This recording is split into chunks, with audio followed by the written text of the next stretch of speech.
Hello hi hope you are doing good. ఈరోజు markets వచ్చేసి అన్నీ కూడా పాజిటివ్లోనే ట్రేడ్ అయ్యాయి. నిఫ్టీ చూసుకుంటే 130 పాయింట్స్ అండ్ బ్యాంక్ నిఫ్టీ చూసుకుంటే 230 అండ్ ఫిన్ నిఫ్టీ సెన్సెక్స్ కూడా గ్రీన్లోనే క్లోజ్ అయితే అయినాయి. ఏదైతే మనం లాస్ట్ వీక్ అనుకున్నామో, ఏదైతే మనకి ఒక సిమెట్రికల్గా అంటే ఒక సిస్టమేటిక్గా గ్రీన్ క్యాండిల్స్ అనేవి వెళ్తూనే ఉన్నాయి నిఫ్టీలో. సో ఈ ట్రెండ్కి ఇంకా బ్రేక్ పడుతుందా అంటే కనుక ఇప్పుడైతే యాజ్ ఆఫ్ నౌ అయితే ఇంకా లేదనే చెప్పొచ్చు. యాక్చువల్గా ఈరోజు మంచి ఛాన్స్ ఉండే ఆల్మోస్ట్ అంటే ప్రీవియస్ డే లో ఏదైతే ఉందో బ్రేక్ చేసి ఉంటే కనుక కొంతవరకు సెల్లింగ్ ప్రెషర్ చూసేవాళ్ళము. అండ్ 24,000 దగ్గర నుంచి 23,800 వరకు ఒక 200 పాయింట్స్ కనుక ఇక్కడ ఒక క్యాండిల్ కనుక రెడ్ క్యాండిల్ ఇలా వచ్చుంటే డెఫినెట్గా మనకి సో ఇక్కడ నుంచి ఒక మంచి కరెక్షన్ వస్తుందా ఈ విధంగా అనేది చూడడానికి అయితే ఛాన్స్ ఉండేది. బట్ ఏదైతే ప్రీవియస్ డే లో ఉందో అది కంప్లీట్గా రెస్పెక్ట్ అయితే ఇచ్చింది 23,992 దగ్గరనే. సో 24,000 దగ్గర ఏమాత్రం డౌట్ లేకుండా బుల్స్ అయితే ఆ లెవెల్స్ని అయితే కాపాడుకుంటూ పైకైతే వస్తున్నారు. సో రేపటి సంగతి ఏంటి అంటే కనుక మనకి ఏదైతే ఉందో ఈ క్యాండిల్ యొక్క ఇన్సైడ్ బార్గానే మనం దీన్ని కూడా చూడాలి.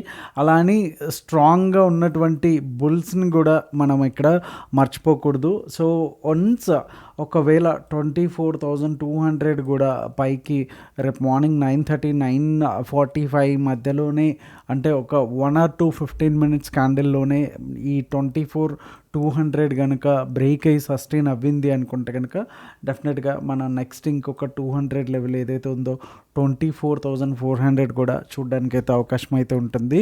సో ఒకసారి బ్యాంక్ నిఫ్టీ అండ్ రేపటికి no trade zones, buying zones and selling zones ఏంటనే చూసేద్దాం. సో వీడియోలోకి వెళ్ళే ముందు లైక్ బటన్ అయితే స్మాష్ చేయడం అయితే మర్చిపోద్దు. సో నిఫ్టీ ఉన్నంత స్ట్రాంగ్గా అయితే బ్యాంక్ నిఫ్టీ అయితే లేదు. మనం డైలీ టైం ఫ్రేమ్లో ఉన్నాము. ఒక 2 days రెడ్ క్యాండిల్స్ పడినా కానీ ఇంకా మనకి ఏదైతే మన యాక్చువల్ చెప్పాలంటే ఇంక ఈ ట్రెండ్ లైన్తో మనకు అవసరం లేదు. So will delete it.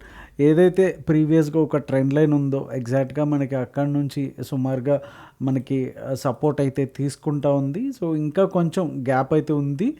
So ఈరోజు క్లోజింగ్ అయితే 52,574 అంటే 500 లెవెల్స్లో మనం చూసుకుంటే కనుక ఇక్కడికి వచ్చేసరికి మనకి ప్రీవియస్ ఏదైతే ఉందో ఒక సపోర్ట్ ఆర్ రెసిస్టెన్స్ లెవెల్ 52,000 ఉంది. సో ఈ లెవెల్కి రావడానికి అరౌండ్ ఒక 600 పాయింట్స్ అయితే బ్రేక్ అయితే కావాల్సి ఉంటుంది.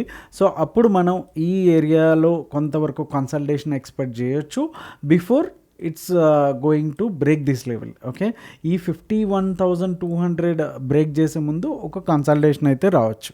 ఓకే, సో ఇది అయితే మనకి ఓవరాల్గా ఉండే స్ట్రక్చర్. లేదు రేపటికి ఇంకా సేమ్ బ్యాంక్ నిఫ్టీలానే ఇది కూడా సుమారుగానే ఏదైతే ఇన్సైడ్ బార్లోనే ఉంది. సో రేపు ఇంకా మనకి రావాల్సింది ఉంది అనుకుంటే కనుక 52,800 అలానే ఈ పైన ఉన్నటువంటి లెవెల్ ఏదైతే ఉందో 53,000 లెవెల్ దాకా మనకి అప్ సైడ్ పొటెన్షియల్ కూడా మనకి ఇక్కడ చూపిస్తూ ఉంది.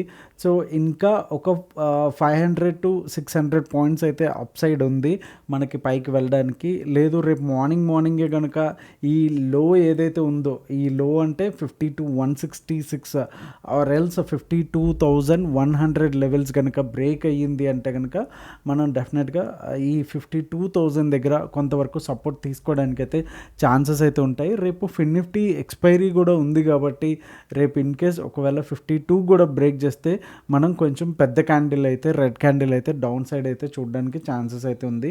రేపు BTST వచ్చేసి CE వచ్చిందనమాట. సో బ్యాంక్ నిఫ్టీ రేపు 15 minutes టైం ఫ్రేమ్లో కనుక చూస్తే let me Zoom it. So 52,600 అలానే డౌన్ సైడ్ వచ్చేసి 52,406 అయితే మనకి నో ట్రేడింగ్ జోన్స్గా అయితే ఉన్నాయి. సో ఇన్ కేస్ ఒకవేళ గ్యాప్ అప్ అయితే కనుక 603 ఏదైతే ఉందో ఫస్ట్ 15 minutes ఆర్ 9:45 లోపల క్లోజ్ అయితే కనుక మనకి ఫస్ట్ టార్గెట్ వచ్చేసి 52,721గా మనకి ఉంటబోతుంది. అండ్ 1-2 డేస్ నుంచి చూసుకుంటే కనుక ఈ లెవెల్ బ్రేక్ అయితే అవ్వట్లేదు, అలా అని డౌన్ సైడ్ లెవెల్ కూడా బ్రేక్ అయితే అవ్వట్లేదు. సో కంప్లీట్గా ఒక పాయింట్ ఆఫ్ కంట్రోల్గా మనకి యాక్ట్ చేస్తుంది లాస్ట్ వీక్ నుంచి కూడా. ఓకే, సో ఇన్ కేస్ ఒకవేళ మార్నింగ్ కనుక ఈ లెవెల్ బ్రేక్ అయ్యింది అనుకుంటే కనుక ఈజీగా మనకి 1 అండ్ సెకండ్ టార్గెట్ ఏదైతే ఉందో 52,840 కూడా మనకి క్లోజ్ అవ్వడానికి, రీచ్ అవ్వడానికి అయితే ఛాన్సెస్ అయితే ఉన్నాయి with very good risk reward ratio అని చెప్పొచ్చు. అలానే ఫైనల్గా టార్గెట్ 3 వచ్చేసి 53,000, ఆల్మోస్ట్ 52,988 వరకు అయితే మనకి ఈ రేంజ్లో మనకి టార్గెట్ 3 కూడా రావడానికి ఛాన్సెస్ అయితే ఉన్నాయి. ఇన్ కేస్ ఒకవేళ గ్యాప్ డౌన్ అయితే కనుక 521 నుంచి ఒక 120 పాయింట్స్ గ్యాప్ డౌన్ అయితే కనుక ఇక్కడ నుంచి మళ్ళీ మనకి బౌన్స్ అవ్వడానికి అయితే ఛాన్సెస్ అయితే very much higher. So 52,400 break అయ్యేంత వరకు కూడా ఏ ట్రేడ్స్ కూడా, అంటే షార్ట్ ట్రేడ్స్ పర్టికులర్గా తీసుకోవడానికి ట్రై అయితే చేయొద్దు. ఇన్ కేస్ ఒకవేళ 52,400 కూడా బ్రేక్ అవుతే మనకి 15 మినిట్స్ క్యాండిల్లో 52,200 వచ్చేసి టార్గెట్ 1గా ఉంటుంది. అలాగే టార్గెట్ 2 వచ్చేసి 52,050, అలానే ఫైనల్ టార్గెట్ వచ్చేసి 51,846గా అయితే మనకైతే ఉంటుంది. సో ఇక్కడ 15 మినిట్స్లో టైం ఫ్రేమ్లో కూడా చూసుకున్న కొంతవరకు కన్సల్టేషన్ అవుతున్న ఏరియా అయితే మనకు కనిపిస్తూ ఉంది. అండ్ లాస్ట్ వీక్ నుంచి కూడా మనకి ఇక్కడనే ఏదైతే ఈ 26th నుంచి కూడా మనకి సెకండ్, సో ఈరోజు వరకు కూడా మనకి చాలా వరకు రేంజ్ బౌండ్లోనే ఉంది. సో ఆప్షన్ బయర్స్ వచ్చేసి కొంచెం కేర్ఫుల్గా ఉండండి. అండ్ మనకి జనరల్గా ఎక్స్పైరీ ముందు కొంతవరకు వొలటైలిటీ మూవ్స్ కానీ ఒక హై మూమెంటం కానీ రావడానికి అయితే ఛాన్స్ ఉంది. సో ఇన్ కేస్ ఒకవేళ ఈ మధ్యలోనే కన్సల్టేషన్, అంటే ఈ 200 పాయింట్ మధ్యలోనే ఉంటే కనుక మ్యాక్సిమం స్కాల్పింగ్ ఆపర్చునిటీస్ కోసమే చూడండి, ఎక్కువ ట్రెండింగ్ అవడానికి అయితే ఛాన్సెస్ అయితే లేదు. మీరు ఇంట్రాడేట్ ప్లేయర్స్ అయితే కనుక ఈ లెవెల్స్ వరకు కూడా వెయిట్ చేయండి. మిగతావి లైవ్ లెవెల్స్ అనేది మనం టెలిగ్రామ్లో పోస్ట్ అయితే చేస్తూ ఉంటాము timely. You guys know that. And నిఫ్టీకి వచ్చేసరికి మనకి ఇక్కడ గమనిస్తే కనుక ఈ ఏరియాలో అంటే 24,150 దగ్గర చాలా వరకు మనకి రిజెక్షన్ అయితే అవుతూ ఉంది. సో రేపు ఇన్ కేస్ గ్యాప్ డౌన్ అయితే కనుక 24,940, 24,097 దగ్గర మనకి బౌన్స్ అవడానికి అయితే ఛాన్సెస్ అయితే ఉన్నాయి. ఇన్ కేస్ ఒకవేళ 24,150, 160 లెవెల్స్ కనుక మార్నింగ్ 15 మినిట్స్ క్యాండిల్లో కనుక కూర్చుంటే ఫస్ట్ టార్గెట్ వచ్చేసి 24,183, అలానే సెకండ్ టార్గెట్ వచ్చేసి 24,244, అలానే ఫైనల్ టార్గెట్ వచ్చేసి 24,294గా అయితే ఉంటుంది. ఇన్ కేస్ ఒకవేళ 24097 కనుక బ్రేక్ అయితే ఫస్ట్ టార్గెట్గా మనకి 24,055, అలాగే 24,000 వచ్చేసి మెయిన్ టార్గెట్, మనకి మెయిన్ సపోర్ట్ సైకలాజికల్ లెవెల్ కూడా అని చెప్పొచ్చు 24,000. సో అది కూడా బ్రేక్ అవుతే కనుక ఫైనల్ టార్గెట్ వచ్చేసి 23,970. సో దీంట్లో కూడా కంప్లీట్గా ఏదైతే ఇన్ కేస్ ఒకవేళ రేంజ్ బౌండ్లో ఉంటే కనుక ఆప్షన్ బయర్స్గా చాలా కేర్ఫుల్గా ఉండాలి. ఎందుకంటే ఆప్షన్ బయర్స్గా మన మొమెంటం వచ్చినప్పుడే ట్రేడ్ తీసుకుంటే సరిపోతుంది. ప్రతి క్యాండిల్ కూడా హైలో బై చేసేద్దాము, లోలో షార్ట్ చేసేద్దామంటే అది అయ్యే పని కాదు. ఆప్షన్ బయర్స్కి తెలిసింది కదా, తీటా అనేది మనకి ఎగెనెస్ట్గా ఉంటుంది. సో ఆ తీటా నుంచి మనం బయటపడాలి అంటే కనుక ప్రతి క్యాండిల్ని ట్రేడ్ చేయాలనే తీట ఏదైతే ఉందో మనకైతే ఉండకూడదు. ఈ వర్డ్ కొంచెం హార్ష్గా అనిపించవచ్చు, but it's true. Okay, so ఇక్కడికి వచ్చేసరికి ఫిన్ నిఫ్టీలోకి వచ్చేసరికి మనకి ఈ లెవెల్ ఏదైతే ఉందో చాలా వరకు మనకి కూడా సేమ్ బ్యాంక్ నిఫ్టీ మాదిరిగానే ఇది కూడా చాలా వరకు పాయింట్ ఆఫ్ కంట్రోల్గా అయితే యాక్ట్ అయితే చేస్తుంది.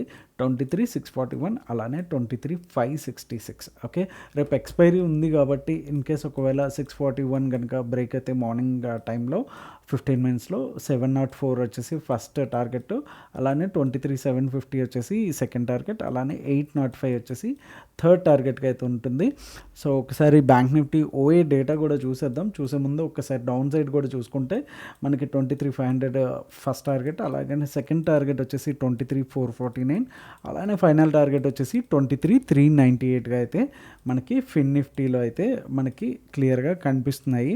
సో ఓఏ డేటా చూసుకుంటే కనుక మనకి వీక్లీ టైం ఫ్రేమ్లో 35 lakhs కాల్ సైడ్ ఉంటే 30 lakhs వచ్చేసి పుట్ సైడ్ అయితే ఉన్నాయి. అండ్ వీక్లీ డేటాకి మంత్లీ అంటే నియర్ మంత్ ఏదైతే July month and August September ఉందో ఓవరాల్గా చూసుకుంటే 407 ఓకే 4,07,000 ఉంటే 5,90,000 ఉంది.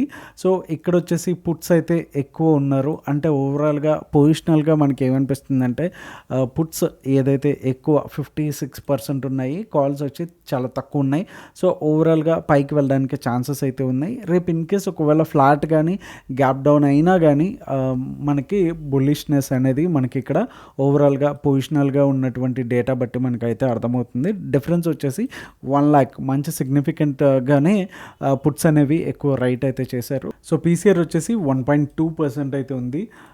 సో అది రేపటికైతే కనుక మనకి ఓవరాల్గా చూసుకుంటే కనుక బుల్లిష్నెస్ అయితే మనకి బ్యాంక్ నిఫ్టీలో అయితే కనిపిస్తూ ఉంది. రేపటి కొంచెం ఫ్లాట్గా కానీ బెరిష్లో కానీ అంటే చిన్న గ్యాప్ డౌన్తో ఓపెన్ అయినా సరే పైకి వెళ్ళడానికే మోస్ట్లీ ఛాన్సెస్ అయితే ఉంది. అండ్ ఇవాళ వచ్చినటువంటి ఆటో సేల్స్ కావచ్చు లేకపోతే వేరే ఉన్నటువంటి పారామీటర్స్తో ఎక్కడ కూడా మనకి బెరిష్నెస్ అయితే అంత సజెస్ట్ అయితే చేయట్లేదు. So hope you like this video. Thank you so much. See you all tomorrow. Me Telugu trader Shyam. జై హింద్.